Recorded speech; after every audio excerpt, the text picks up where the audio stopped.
the sands of Egypt, the British Eighth Army prepares for what history will record as the 7th Battle of Libya.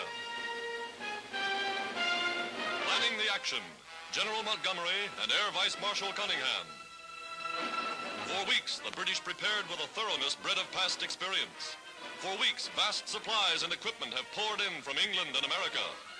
And as Britain's Eighth Army grows, is reinforced, not a supply ship reaches Rommel. So completely are Allied submarines and planes dominating the Mediterranean. Then, in the black hours before dawn, Montgomery gave the order to advance. Guns were first to blaze into action.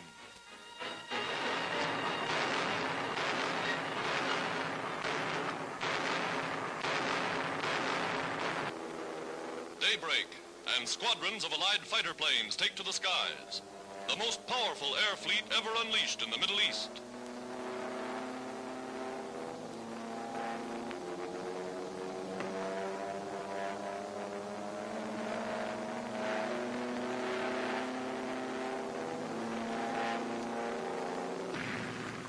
Montgomery's armored might begins to roll.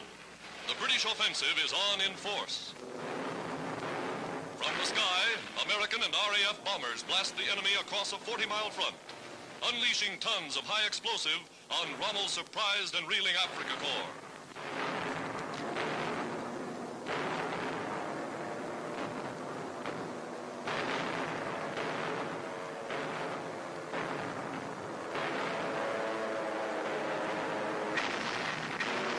Relentlessly, United States bombers press home the attack, concentrating on troop transports and supply lines.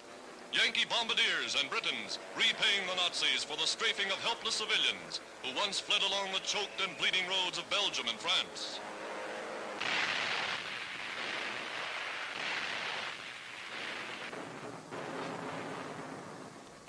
In the desert, new tank destroyers, far outranging the Nazi guns, smash Rommel's vaunted ring of steel. The infantry breaks through. Scots of the reformed 51st Highlanders, shattered in Europe, now avenging their comrades. Tanks, guns, men, Canadians, British, Anzacs, slashing the Nazi forces to ribbons.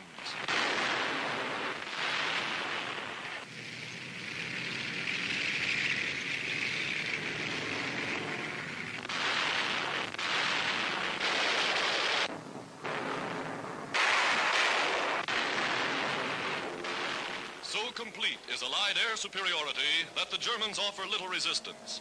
Sailing above and through Nazi anti-aircraft fire, the bombers shoot down Messerschmitts that challenge their advance.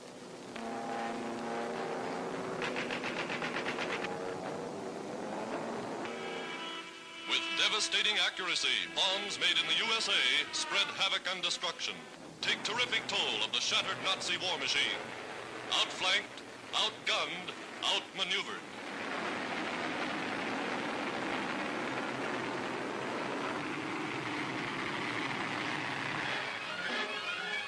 Roundup of prisoners, dazed, shell-shocked Nazis, remnants of the once proud Africa Corps.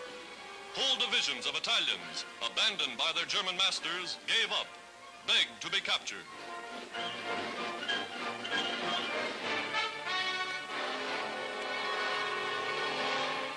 Pressing forward more than 35 miles a day, the British advance becomes the rout of Rommel. Advancing past battered tanks where so-called Nazi supermen died in frenzied flight. The desert strewn with their dead. Here, the Nazi goal of conquest is buried in the sands of Africa.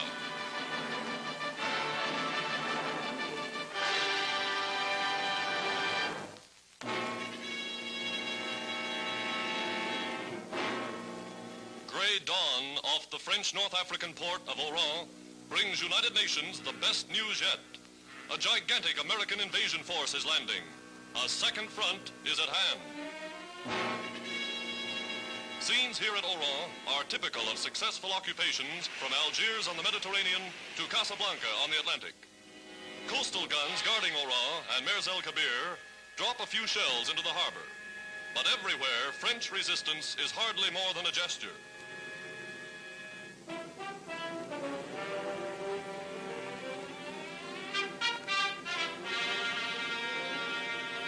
From transports standing offshore United States troops observe the action, await the order to go in. They go in armored snub-nosed assault boats, well protected from fire.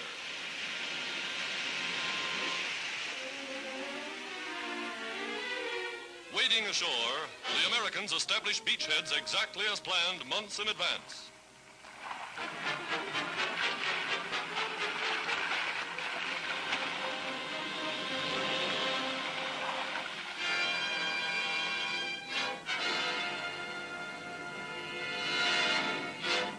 Supplies and equipment follow with a miracle of coordination and efficiency. Everything is carried out according to schedule. Losses to French shipping are slight. French casualties during sporadic engagements are treated by American first aid and Navy doctors.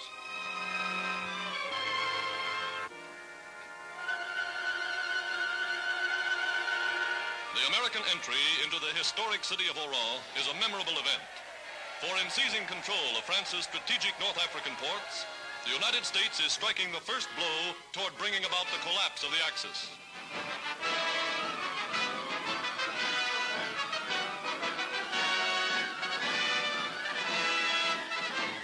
Troops first bombard the natives with leaflets printed in French, bearing a message from President Roosevelt.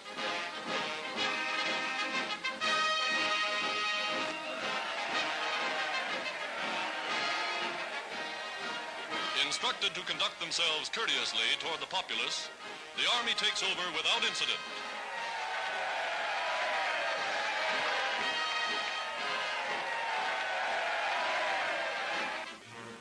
A French hero of another war is honored. Americans have always been friends of France. French soldiers await only the call from loyal countrymen to align themselves with forces against the Axis.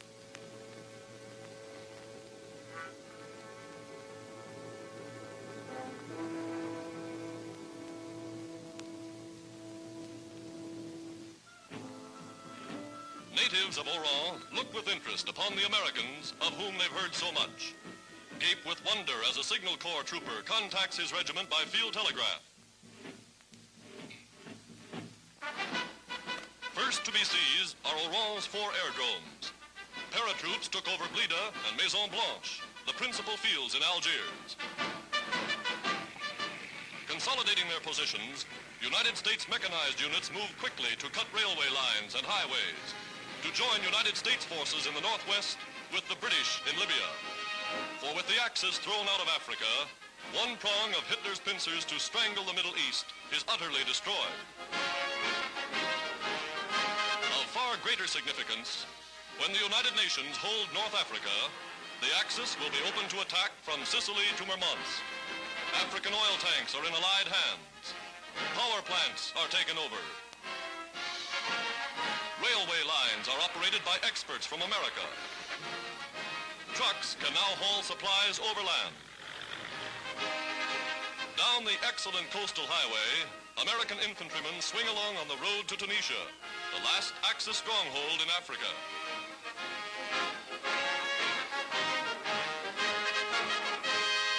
Opening phase of what military experts regard as a second front of major importance. The American occupation of North Africa may well prove to be the turning point of the war.